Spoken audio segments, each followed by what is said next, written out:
Today I'm joined by professional MMA fighter Christian the Titan Turner. Beautiful job.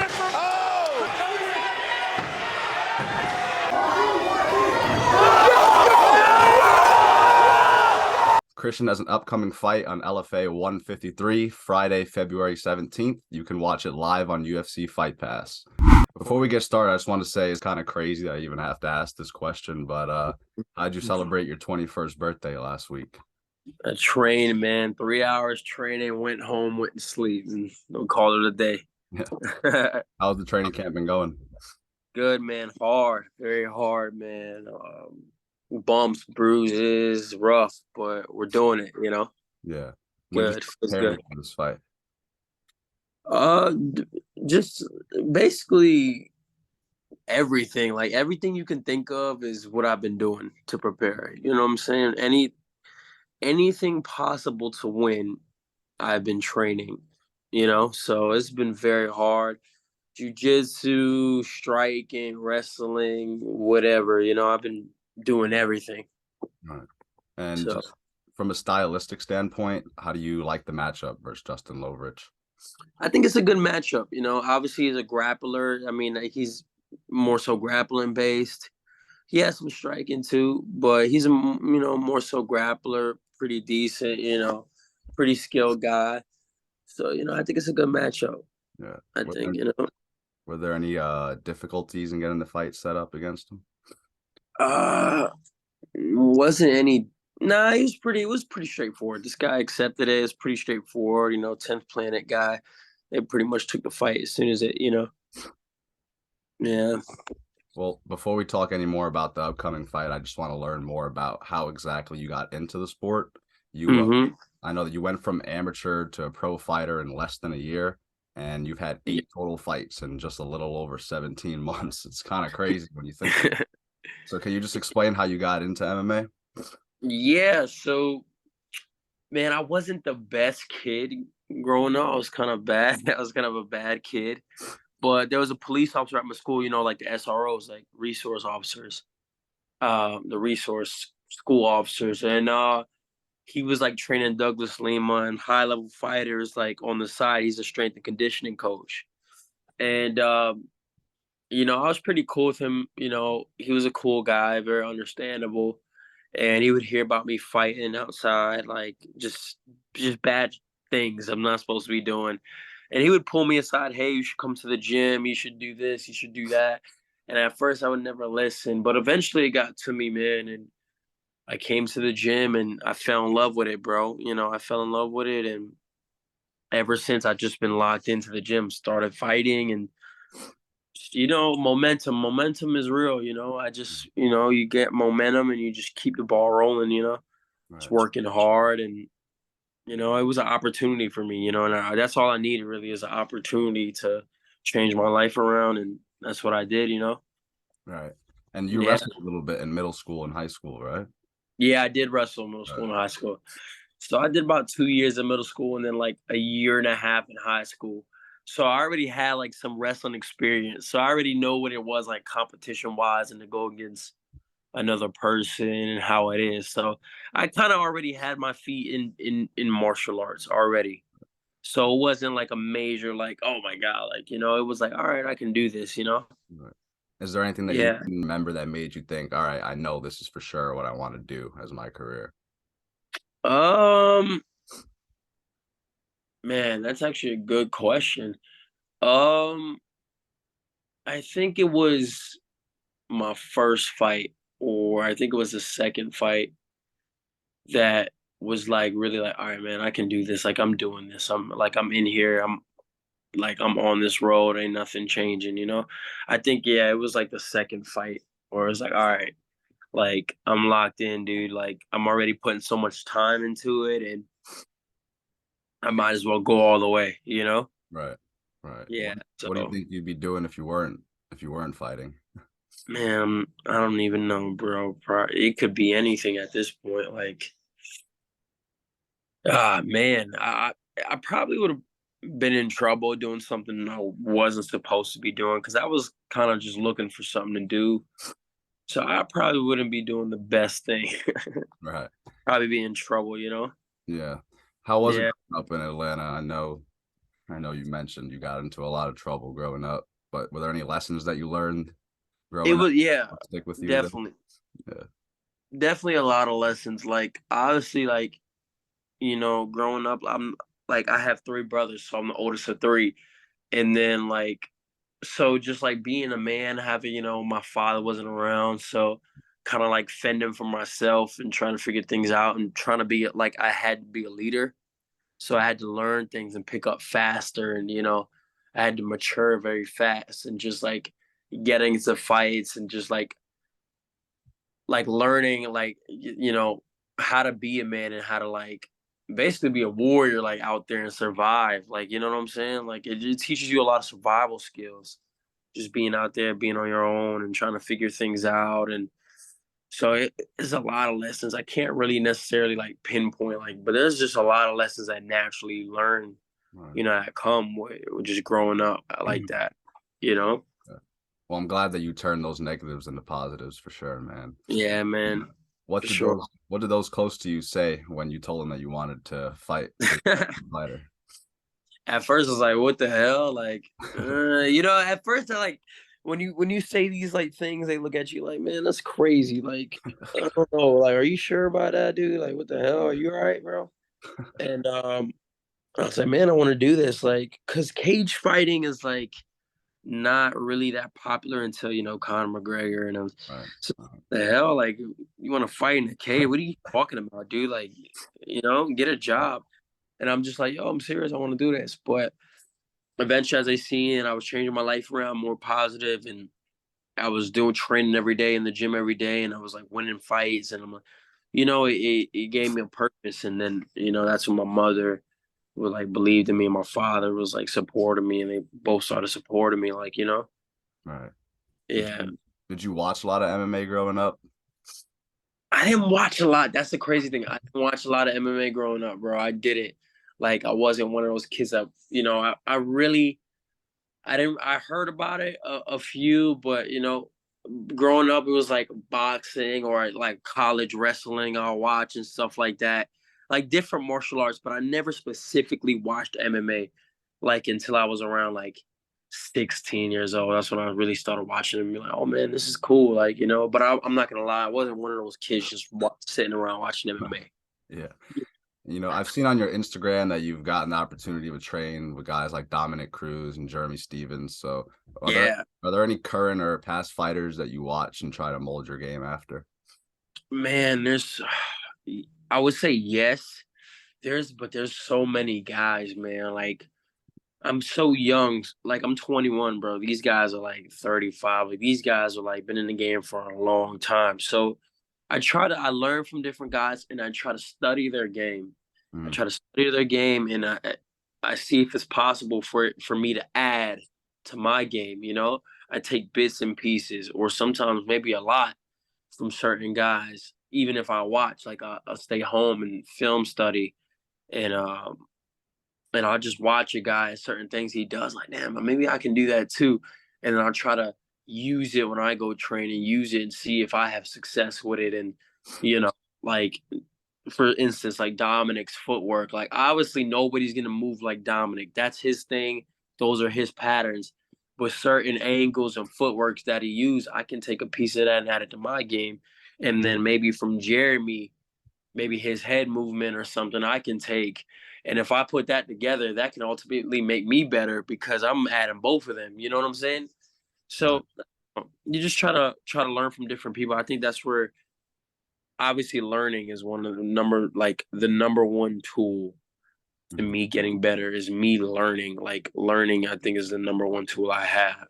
If I right. can learn different guys, I feel like that's when I grow the most. Mhm. You Well, you, know? you definitely have a very unique skill set. Can you talk about how the coaches at American Top Team Atlanta have helped you evolve your game? Yeah, Brantley, Diego Jucal, man, Troy, Norman. It's I got a lot of coaches who actually put time into me. But man, just like they believe in me. They believe in me, they pull me aside and they they specifically help me and what I need to work on, and they slow things down, what needs to be slowed down, and they just put that time and effort into me and just teach me what they know, man. These are OGs that have been in the game for a long time, bro. Like, Brantley's been what, 15 plus years, like, and these guys been around since MMA's like was just like kind of starting when it wasn't even like popular. Like, Norman's been doing jujitsu since he was a baby, man. Like literally his dad has a jujitsu gym in Brazil, and Diego and Douglas, man. These guys, high level UFC, Bellator fighters, like these guys grew up into it, so they saw me and they know I'm hungry for it, and they kind of just put the time into me, and I'm grateful for it. I ask them, and I come in every day and they see that and they give me their knowledge, bro. You Yeah. got to find people like that. Like not a lot of people will want to give you their knowledge. A lot of people are like, I don't, kind of like stingy. Like if they learn something and they feel like it's valuable, they don't want to give it. I don't, and these guys are not like that type. Like, like they have knowledge and they want to give it. You Yeah. just got to be hungry for it and want to learn, and they'll give it. Mhm. You So know, yeah. I hear all the time about like fighters in the gym taking years off their career with like wars and sparring and things like Yeah. that. So how important is it for you to have good training partners to work with? It's very important, man. You got to pick and choose your partners. Yeah. We were actually talking about that this morning, man. Mhm. You got to pick and choose your partners. Obviously, we're all alpha males, bro, and sometimes things are gonna get heated, bro. It's like walking into a prison yard. Like, I mean, I've never been to prison, but it's kind of like what you guys say. Like, man, you walking on the yard, it's like a whole bunch of alpha males, bro, and it's like you're gonna get tested. Like, there's gonna be times where like we're men, bro. We bump heads. You know what I'm saying? Sometimes things get a little aggressive. Like we're men. Some guys come in irritated, or things are going on at home, or whatever. It can be anything. You just gotta pick and choose your partners, bro. You gotta pick and choose guys. First of all, if I'm fighting a guy and I know he has a particular set of skills, and I know somebody in the gym maybe is on that level or better in that area, I'm gonna choose that guy to go with. Right. Like, you know what I'm saying? I'm gonna choose a black belt or a plus or someone even better that I can go with so I can learn, and that gets me better. I'm not just gonna choose any guy Mhm. who's just doing anything. You know what I'm saying? Yeah. You gotta pick and choose, bro. And everybody knows there's certain people to stay away from. Like every guy knows, like, oh, stay away from that guy. That guy's kind of like a crackhead or something. I'm joking. I'm joking. But you know what I'm saying. Everybody knows, like, hey, okay, maybe stay away from that guy. He's a little rough. Yeah. Yeah. Yeah. And during training, do you often put yourself in uncomfortable positions to help round out your game? Because when I was watching your fight versus Roman Papuk, I, Yeah. I could see immediately how well rounded your game was, from whether it was keeping your distance with the oblique kicks, closing the Mhm. distance with your sharp boxing, or defending takedowns, or even getting takedowns of your own. So how often do you put yourself in those uncomfortable positions? Dude, every day, man. Uncomfortable positions. That's something like. That's something I do every day. Like I that's the point of me getting better. So important is putting myself in bad positions, bro. Fixing holes. Right. Like, you know what I'm saying? I gotta be able to fix holes and have people start on my back, or start even in like a darts, or like locked up on my neck already, damn near the choke already. Like I start in very bad positions. That way I can learn, bro. If I can get out this bad position now, I know in a fight I can get out. So I feel like that's a major way for me to get better, is getting out of these bad positions, or starting in these bad positions and really fighting through. And it gets to a point where it's like, you get to a point where it's challenging. Like you get to the point where it's like, all right, bro, I have no energy. I'm tired. I'm in the cage. I've been swapped out 5 new guys. These guys are fresh guys. Like every time in the cage, I'm tired as shit. And it's like, all right, bro, I really mentally got to dig deep and push through. And that's what makes you stronger and gets you better. Like, you know what I'm saying? Right. Yeah. But, yep. Unfortunately, your last fight versus All-American wrestler Jacoby Jones didn't go your way. Yeah. But what was your message just to yourself and from your coaches immediately after the loss? Man, it was a lot to learn from that. It was definitely a lot to learn. Like I came out hot. And then, I just kind of blew my tank out early, man. It wasn't the smartest way to approach it.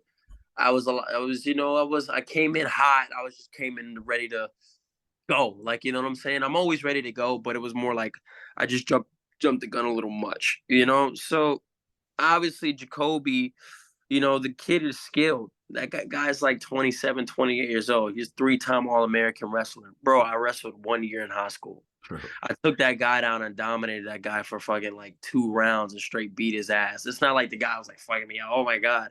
Dude, I was fucking that guy up. Like I was getting fucked up bad. You know what I'm saying? It was more on I took a shot, I made a mistake, and he did what a good fighter is supposed to do. He took advantage of it. And that's what he's supposed to do. Obviously, I'm gonna see that guy in the future, and he's not gonna be so lucky next time. But it is what it is, bro. I'm 20 years, I was 20, and I'm like the guy had more experience than me, and it's a learning lesson. Even from the loss, I still learned and got better. Like, and it's just about learning, and taking a loss, you learn, bro. Like, okay, like you can lose. Like, okay, bro, there's a lot to learn. Like, be patient, take your time, like find those shots, and it was a lot to learn. And I just had to sit and, get back in the gym. Like, ain't nothing gonna change. Get back in the gym and let's work on, what did I do wrong? What can I have done better and how to be better? Yeah. So yeah. And what version of Christian Turner can fans expect to see on February 17th? Christian Turner, the best version. It's always going to be the best version. Whenever I'm fighting, I'm always going to be the best version of me. Every time you're going to see a better version, a better version, a better version, I'm always going to be a better version. So, you're going to see me. I don't want to make you look too far past this fight, but if you do get the job done, Christian, what is it that you want next? Man, the next fight, the next guy, and then the next guy, and then I'm waiting on that UFC call. And then we get that UFC call, bro. But, before we look in the future like that, first we got to focus on the now and taking this guy out. And then we'll go on to the next, and then we'll wait for that call, whenever that call comes. Right. You already proved that you've done so much and you can do so much in the sport at such a young age. So what is your ceiling? What do you think it is? I don't know, bro. There is no ceiling. Like I think that's the excitement, like, or you don't know and you're like striving to figure out, like, damn, like how far can I go with it? That I think that's the exciting part. Like, even no matter what I do, no matter what you do or anything, like, it's not like a regular 9 to 5, bro. You don't know the ceiling in some of these jobs. Like, you don't know the ceiling. You got to determine what the ceiling is. You got to figure it out, like, depending on how far, how hard, and, just the opportunities with God, like, how far I can go, as long as I know, like, I reach my max potential, or I try my best, or I gave it everything I got, bro. That's what matters. Yeah. And I'm not the type to halfway do anything or slack. Like, I'm gonna give it all I got, bro. I'm gonna give it everything I got. Right. Yeah. Yep. Well, Christian, I really appreciate your time, man. I look forward to watching you step into the octagon once again. Guys, please make sure you subscribe to UFC Fight Pass so you can watch him throw some hands on February 17th. Any last words you have, man, and let people know where they can find you on social media. Hey, you can find me One Titan MMA on Instagram. Thank everybody. February 17th, check me out. All right. Appreciate it, man. Thank you, bro. Thank See you.